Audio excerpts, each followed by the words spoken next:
obviously we had a very public situation with our portal signee that signed with Clemson, moved to Clemson, went to class, trained, and now he's no longer at Clemson. So I know y'all have heard a lot about that. My objective today is to just provide a little bit of clarity, a little bit of context as to what happened with this situation. So first of all, we did everything right. Kid goes in the portal. We reach out. He's interested. Comes and visits Clemson. Says this is where he wants to go, and we sign him. He moves to Clemson. Again, rents an apartment, buys a car, goes to class for a week, trains, team meeting, position meetings, writes out his goals for the semester, like full blown, like let's Clemson student, like we're rolling, and so and then all of a sudden. Not here anymore. So how did we get here? Well, Sunday, January the 4th, Jordan Sorrells had his first conversation with Ryan Williams, the agent. And on January the 5th at 8:30, Luke Farrelly, he showed up here at Clemson with his dad for his official visit. And they came over to my house a little after 9 or so that night. Okay? So I had a chance to meet with them for the very first time. And it was just to get to know each other right there at the beginning, and had a good conversation. My first question was, "Hey, how was?" They just come in off of Ole Miss visit. I said, "How was the visit?" And his dad said, "Not good." Said it was a mess. It was unorganized. It was chaos. The building was a mess. Nobody knew what was going on, and I was like, well. Look forward to y'all seeing Clemson tomorrow. We're going to be organized and structured, and so just kind of had some chit chat that night, and then tomorrow, the next day on Tuesday, January the 6th, he had his visit on campus at 2:30. Ryan Williams, the agent, Luke, the player, and his dad, they verbally accepted the terms of the offer, and they made a commitment to Clemson. Everybody high-fived it. Everybody's excited. We got our linebacker. We were going to take one linebacker. We're going to take one. So we got our linebacker. We canceled all the visits of all the other guys that we were going to schedule to come in throughout the rest of the week because we're done. We were taking one. We've made our commitment. He signed. All right. So or the next day, Wednesday. That was 2:30 at 3:15. Luke and his dad left town to go back to California. Then Wednesday, January 7th at 11 a.m., Luke signed his financial aid agreement with Clemson. And then Sunday, January the 11th, he moved to Clemson. Again, rents an apartment, buys a car, goes to class for a week. He's in training for a week, team meeting, position meeting, all that.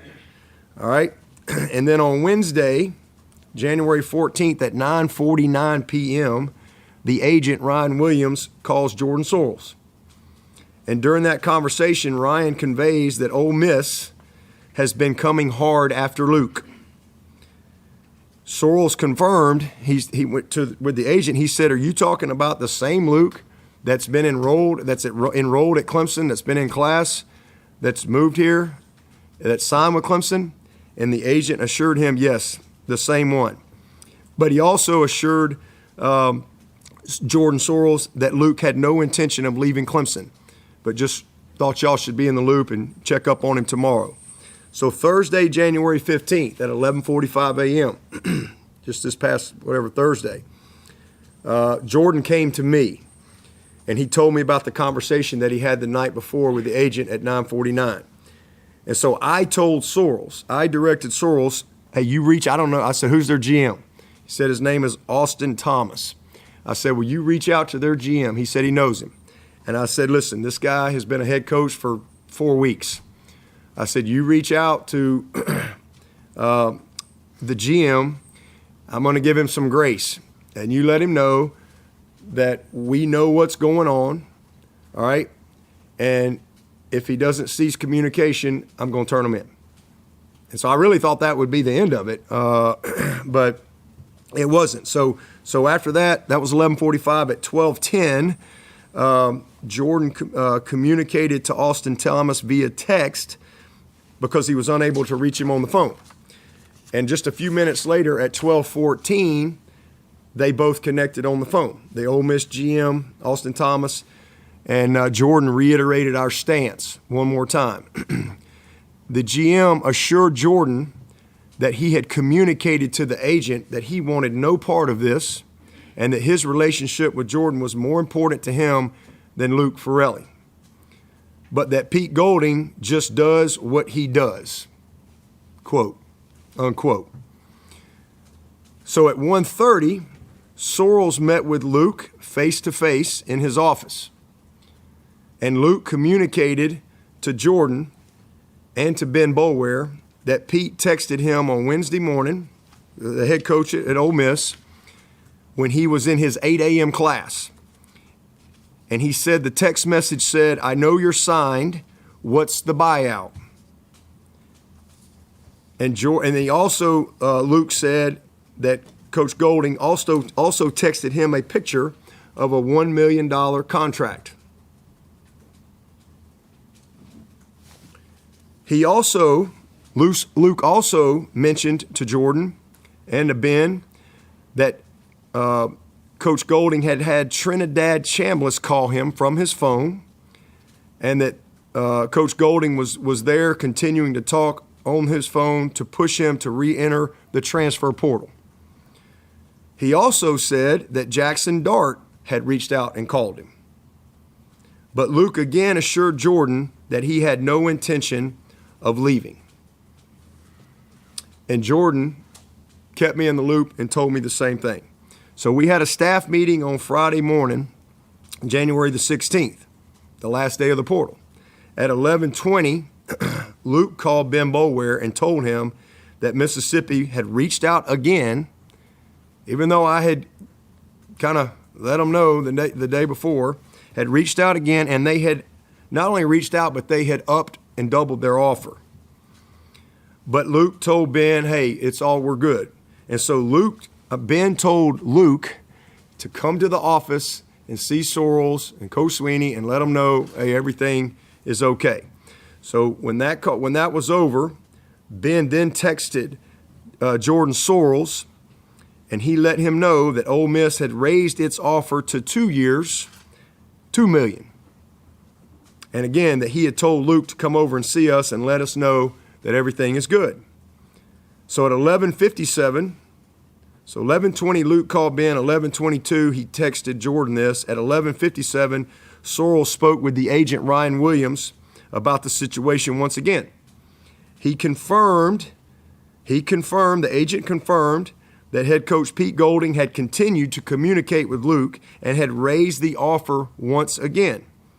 Jordan asked to have Luke to give us the text messages that he had received from Coach Golding, but the agent was hesitant to do that because he didn't want to burn any bridges with Ole Miss, as you never know what will happen down the road. However, the agent communicated that if we were to add a second year at $1 million to the already agreed upon deal with Luke, then they would gladly give us whatever we need in order to turn Ole Miss in. Which Jordan appropriately said, no, we're not doing that.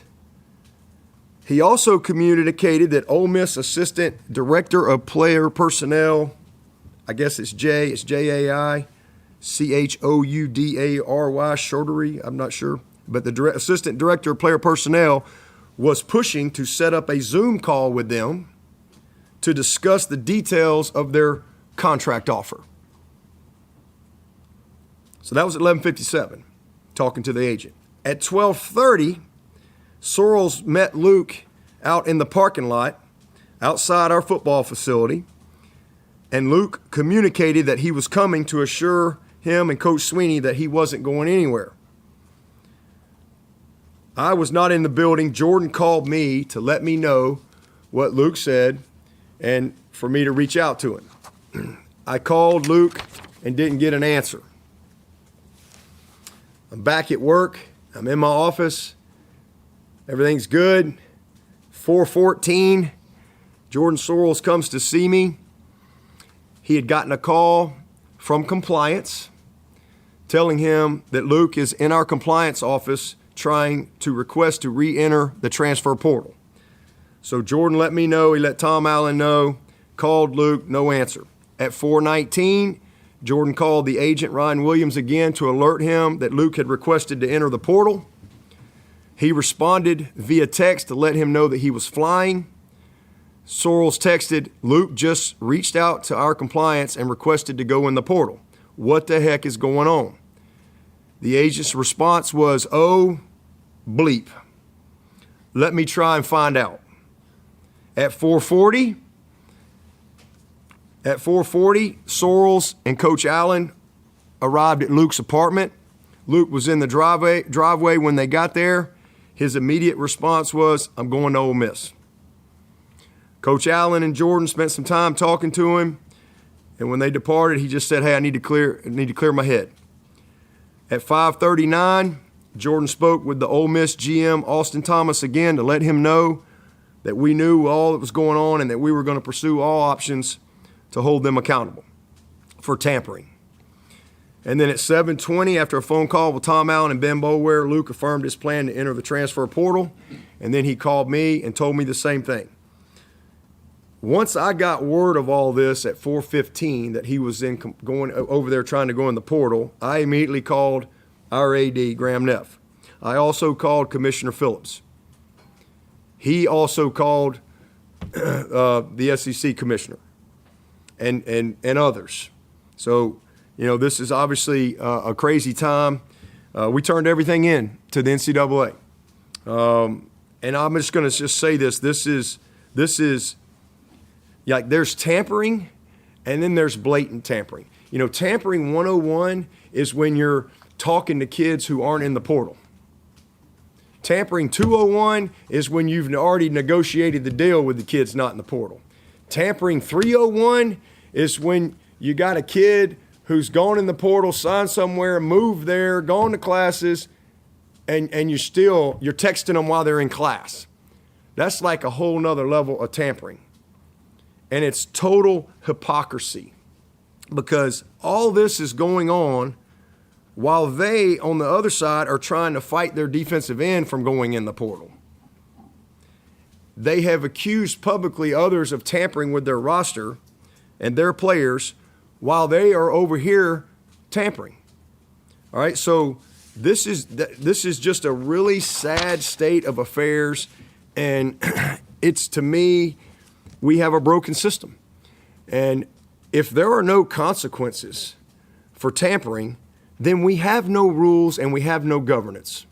It's really just that simple, okay? This is not, let me be very clear. This is not about a linebacker at Clemson. I don't, listen, I feel sorry for I think it's a symptom of a system that you have a kid that I meet at 9:30 and he's signing the next day. Like I feel sorry for the young man, to be honest with you. I blame the adults. And again, if you want to have adult world, then there needs to be adult consequences, okay? So, but this is not about a linebacker at Clemson. And I don't want anyone on our team that doesn't want to be here. I would never want that, all right? But let me tell you what it is about. It's about the next kid. And it's about the next kid. And it's about the message that is being sent if this blatant tampering is allowed to happen without any consequences. This is about protecting our program. This is about college football. That's what this is about. I stay in my lane most of the time. I've seen a lot of things in my days, and I'm like, hey, man, you just do whatever you're going to do. But here's what I'm going to do. I've always just kind of stayed in my lane and handled my business. And I've stayed focused on Clemson. But I am not going to let someone just flat out tamper with my program. If you tamper with my players, I'm going to turn you in. It's just that simple. And again, maybe I'm wrong. Maybe maybe this isn't tampering. I don't know. Maybe I just need to get some clarification on what tampering is. But I understood tampering to be if someone is signed and in classes and not in the portal, because he's not in the portal, he had to re-enter the portal, then that's the definition of tampering. So if it's not, then my apologies. But that's what I see as tampering. So there's a lot more I could say, but I'm going to let the NCAA handle this, and I'm going to let them do their job. And I'll say this. This shouldn't be a 3-year or a 3-month investigation. This might take 3 days. They're either going to tell the truth or they're going to lie. It's one of the two. But you ain't got to go. All you got to do is get the phone. This is not complicated.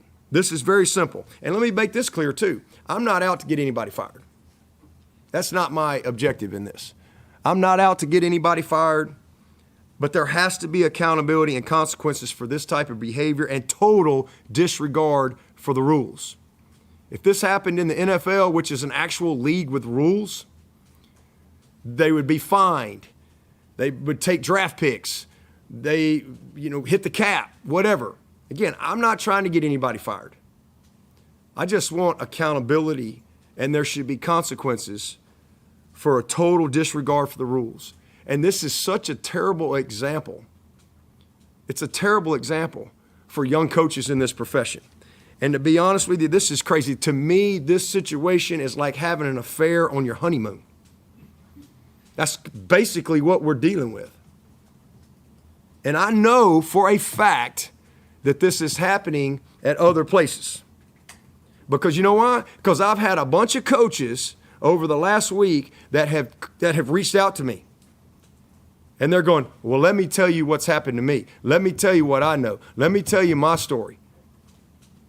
I've had a lot of people reach out with their stories. And so I want to challenge all of those coaches that have reached out to me. I want to challenge all of them. You need to step up and call it out. Otherwise, don't complain. You either step up and you be an example to young coaches in this profession and be people of integrity, or just shut your mouth and don't complain again. That's what I would say to all the coaches out there. Because I know this has happened, and we're never going to get this under control until we start having some consequences. We're just not.